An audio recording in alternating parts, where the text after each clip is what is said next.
Welcome back to the channel, my brothers, or welcome to the channel if this is your first time. My name's Andy R, and this is the Brotherhood of Men. Is male chivalry dead? That's what I want to talk about today, so let's roll the tape.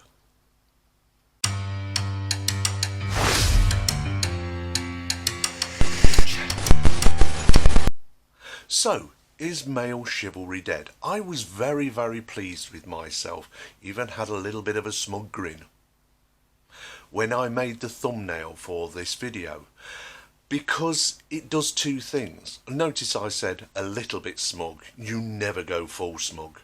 If you know where I robbed that quote from, what film it was, leave it down in the comments below. You either know or you don't know. But anyway, I felt a little bit smug with that question and the thumbnail for two reasons. Number one, it's a question. Now, this is something that lazy journalists do. They ask a question in their headlines. Has Elon Musk broken Twitter? Question mark. It's lazy journalism because pretty much 99% of the time the answer's always going to be no. They want you to think yes, though. They word it in such a way that you would think yes. But when you read the article, although they're trying to make out the argument for yes, the answer, you don't need to go any further than the headline. And the headline asks a question, and the answer can always be no. So I did the same thing in my thumbnail. I asked a question, which the answer, of course, was going to be no. Male chivalry is not dead. Now, notice I also said the second part of my thumbnail, which I was quite pleased about. It said, is male chivalry dead? Because there is no female chivalry. There never was and never has been. In fact, chivalry was the complete remit, the complete realm of men. It was invented by men, for men, to help men in the way they act. Now, there has always been a type of chivalry throughout history, and it comes down to battle, the way men fight each other. But it wasn't until the Middle Ages, the time of men wearing armour, going into battle, lancing each other, and also the tournaments, that chivalry became codified. It became a type of action that men dealt with men. So it had nothing to do with women. It wasn't written by women. Women weren't even included in it. They became part of the chivalric code, but not because of the chivalry itself. So women nowadays, has happened in so many realms that are to do with men, they got involved, decided that what they thought was chivalry was the right answer, and that it was dying in the modern society. It was nothing to do with women. It still isn't really anything to do with women. But the point of the matter is that they decided to instigate themselves into something that was the complete realm of men and get it wrong yet again. So you'll see on talk shows, you'll see articles written about it, usually by women, these talk shows that are usually for women, daytime TV, etc., saying the same thing. Oh, is chivalry dead in the modern age? What they're actually talking about is not chivalry. What they're talking about are manners, not chivalry. So when they say, oh, men don't open a door for women anymore, men don't pick up the tab when going out from it, that's nothing to do with chivalry, and never was.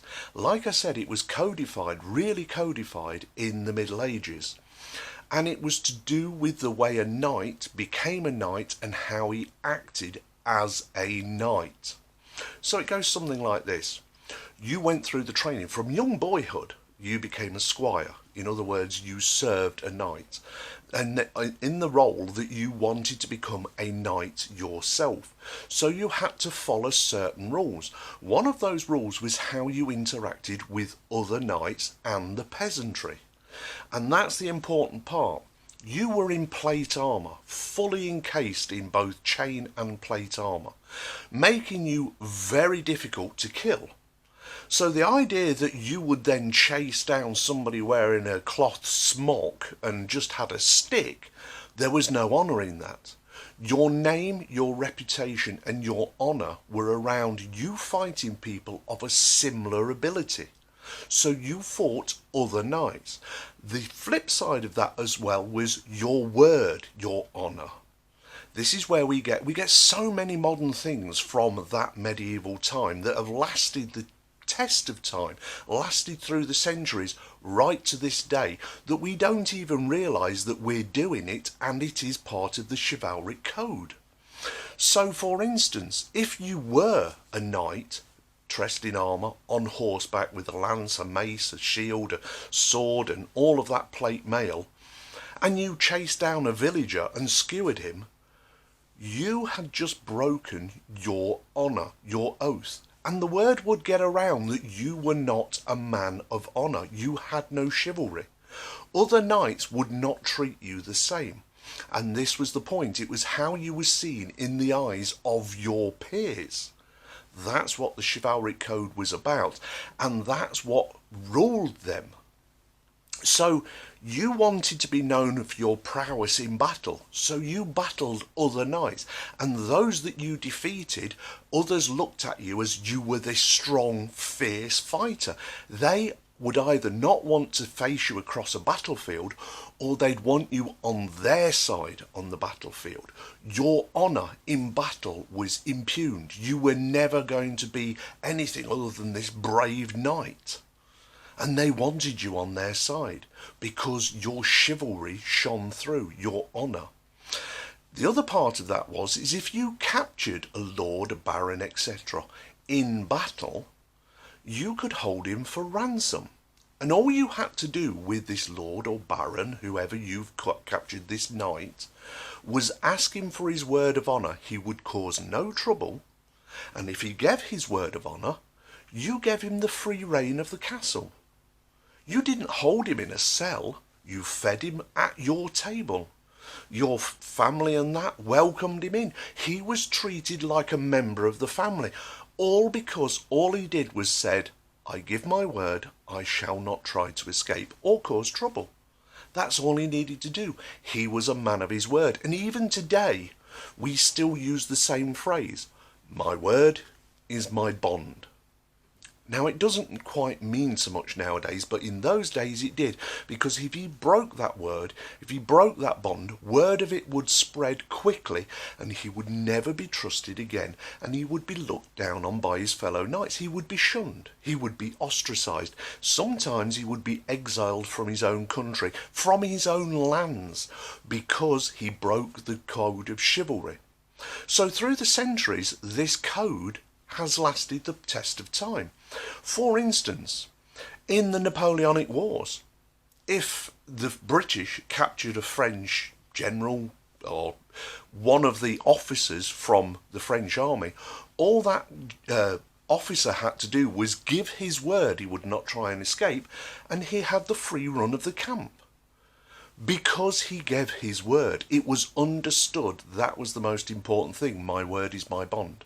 Now, going back to medieval times and how we still have a lot of the acts of chivalry still in today's society, let's look at the military. You see, in medieval times, you could have a battle where the two sides would be hitting the heck out of each other, trying their best to win the battle by killing your enemy. But as soon as the battle was halted, those same two sides would be standing side by side, unmolested, whilst they recovered the dead and injured from the battlefield. It was under truce. It was part of the chivalric code to recover your dead and injured from the battlefield unmolested. We still have that sort of thing today. It's been codified today as, in the times of war, as the Geneva Convention. It's a form of the chivalric code. And because men fight the wars, once again, it's for men, about men, and about how you behave in battle. The idea is that you do not wage war upon the civilian population, but on the army of that country. They are fair game. The civilians are out of it. And this is where women come into it. This is where the only time that women are part of the chivalric code is that you do not attack women, because they are weaker than you. They're not as strong as you. They're not as well armed as you. They are more than likely part of the civilian population. And that's the only time that women came into the code of chivalry. Now, going back to the medieval times and how things are still there today, centuries later, if you came across another knight whilst you were roaming the countryside on horse with lance and with sword and your shield, etc., completely plated in mail and armour, and you came across another knight similarly dressed, you don't know whether you're going to fight him or be a friend to him. So the first thing you did was faced your enemy. And what that meant is you lifted the visor of your helmet so that the opponent could see your face. That's what it meant, to face your enemy. Now, your opponent would either do one of two things. He would either lift his visor so you could see his face, or he would keep it down and prepare for battle. Now, the reason that the knight lifted his visor to face his enemy is to show the person inside the armour is the real deal, is the man with the reputation. Because anybody could don his armour and prance around the countryside pretending to be him, and people are frightened of him because he's a big, fast fighting machine who's got a reputation as taking no prisoners and, fighting until the end. So you needed to know that the man that was inside that armour was the real knight. So he would raise his visor and therefore face his enemy. If he had a great reputation as a fantastic fighter, a lot of the other knights would not want to face him one-on-one. So they would too raise their visor and they would approach each other at a walk. This way they were able to converse, decide what the intentions of the two were. It's where we get the handshake from. That's part of the chivalry code. A knight would extend his bare hand, he would take his gauntlet off to show, one, I come with clean hands, and secondly, that I have no hidden weapons. They would clutch hands together to show I have no hidden weapons. And it was usually the dominant hands. This is why most men shake hands right hand to right hand, because the highest percentage of favoritism in one side to the other is right-handedness. In fact, knights, even if they were left-handed, taught to fight with their right hand because of the way they needed to hold the shield, the way they needed to defend themselves in battle. So you used your dominant hand, your fighting hand, to show I have no weaponry and I come with clean hands. Even today in modern society, if you approach somebody on a building site and they've got gloves on to protect their hands from the dirt and the cuts and such like from what they're handling, and you're introduced to someone new, they take their glove off to shake hands. Very rarely do they hold out the gloved hand. So even today, centuries later, men still, without really knowing why, take off the dirty gauntlet to show I have clean hands and I come with no ill intention, I don't have hidden weapons. So the handshake came from that chivalric code. In the army, we still see our soldiers raising the visor. It's a sign of respect to show your face, to face your enemy, or to face your superiors, to show you are the real person. Where do you think the salute came from? It was from raising the visor. So nowadays, men bring up their hand, whether it's the British salute, palm out, or palm down, the American type of salute. The salute comes from raising the visor. Even today, centuries later, men are still showing their face and respect to their enemy and to their superiors. This is why you salute superiors. Before that, it used to be raising a hand, as in making a pledge, or putting hand on heart, as in I give you my heart and my life for this. The Roman centurions used to put the hands on their heart. In fact, if they were giving a testimony, if they were giving evidence in a court case, a Roman man used to cup his balls. That's where we get the word testimony from, testicles. The idea is that I'm cupping what I find valuable, and if I'm proved to be lying, they quite literally cut your balls off. So that's what it means to give a testimony. And now this is why women couldn't give a testimony in those days, because they had no balls to put on the line. They could lie with impunity because they were not going to have anything severed from their body. This is why testimony was only ever taken from men. Again, another field that was totally for men who put something on the line to actually lose something if they were found to be lying, whereas a woman can now give a testimony and it's still called a testimony, but she's putting nothing on the line. So going back to the code of chivalry, these things have lasted the test of time. But one of the most important parts of that lasting the test of time was the fact you did not pick on those weaker than yourself. In fact, the chivalric code told you to defend those weaker than yourself. So again, that's how women came into that whole thing. It was they were not to be attacked. And if they were attacked by a stronger opponent, it was your very job, your honour, to step in to defend them. It was the same if it was one of your villagers. If they were being attacked by bandits, you as the knight, on your own, sometimes against many opponents or foes, it was your right and your honour to step in to defend those villagers. And many knights did that. In fact, all did who wanted to be known to be honourable men. So when I say the chivalry code is not dead today, how can I be so sure about that? Well, for a start, we have a codified form of it to do with war. Like I said, it's called the Geneva Convention. And other conventions are written around that and how to behave in battle, in war. Seeing as most men are the ones that do the fighting, it applies still to men. But in the day-to-day life, you still see it. You still see the code of chivalry. Anytime a woman gets in your face and is screaming loudly at you, telling you you're a horrible person and saying the most vile things that she could possibly say to a man, and he doesn't jump up and knock her the spark out, he is showing chivalry, because he knows he's stronger, he knows he's more powerful, and he knows the damage he can do, and his own code of honour has told him, I don't do that.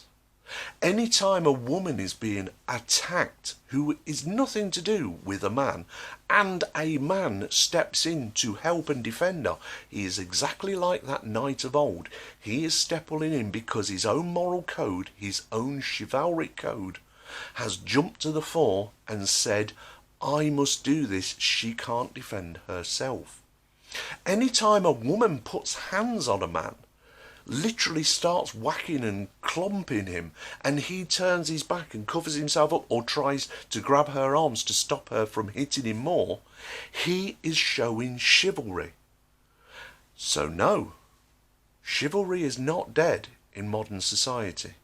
So many examples I could go through about a woman who misbehaves towards a man and he doesn't do what his base instinct tells him to do, and that is attack.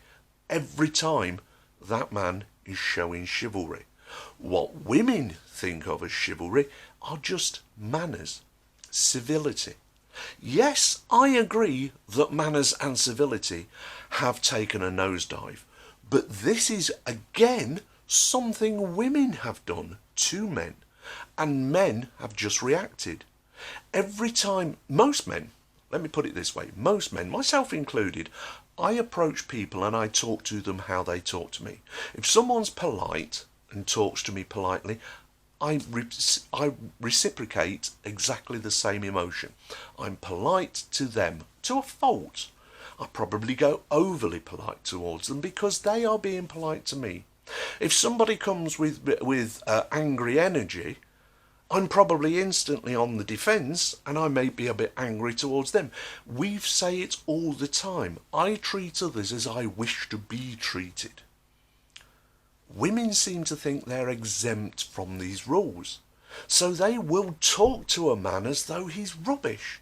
A complete stranger. Someone like me, I will have an 18-year-old woman talk to me, a fully grown man who's lived his whole life to this point, talk to me as though I'm a fool. Well, I'm not going to put up with that, so I talk to her in the same and make her look small. I'll talk down to her because I'm treating her the way she's treating me.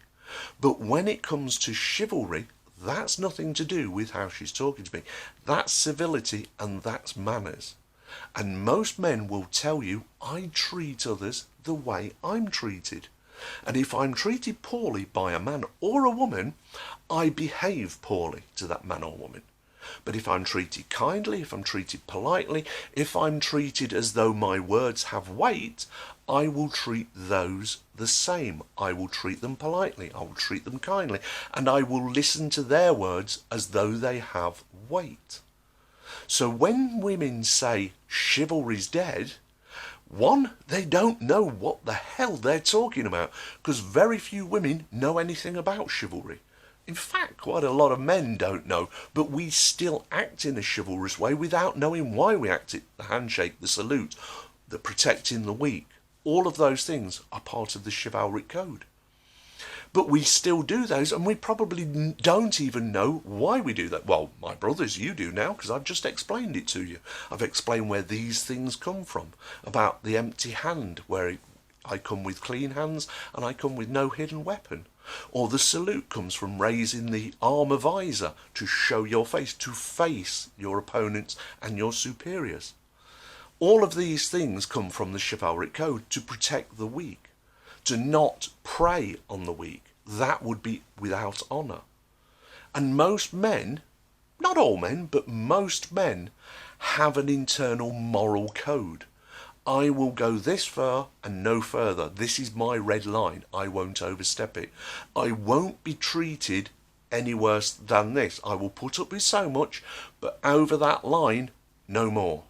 And this is why the chivalric code was so important and still is today and is alive and well, I'm happy to say. Now, morals and civility and courtesy, they're a lot weaker than they were in the olden days, but that's really been brought about by how women treat us men. We men find it very difficult to be courteous and kind and forgiving to somebody who doesn't extend us the same courtesy. So once again, women are complaining about something that they've actually wrought upon themselves. Anyway, if you agree with me, leave it down in the comments below. Tell me, did you learn something new with this video? Did you learn a new piece of information that you didn't know before? If so, let me know in the comments down below. If you're not already subscribed, and my videos are out there for everybody to watch, and if you've watched a few of them and haven't subscribed, please hit the subscribe button. Don't forget to hit the bell notification, that way you don't miss out on future content. Also, if you feel somebody else will gain something from this video, share it with them. I'm quite happy for you to share it on all social media because I want this message to get out. I want to grow this channel, and we're over 1,000 subscribers now already, and that's down to you, my brothers out there. You are fantastic. You are clearly men of integrity, and I love every single one of you. Thank you so much for your support. Anyway, I'm going for a cup of tea because I think I've earned one. You, my brothers out there, you take care of yourselves, because if you don't, who will? And I'll talk to you soon. Bye now.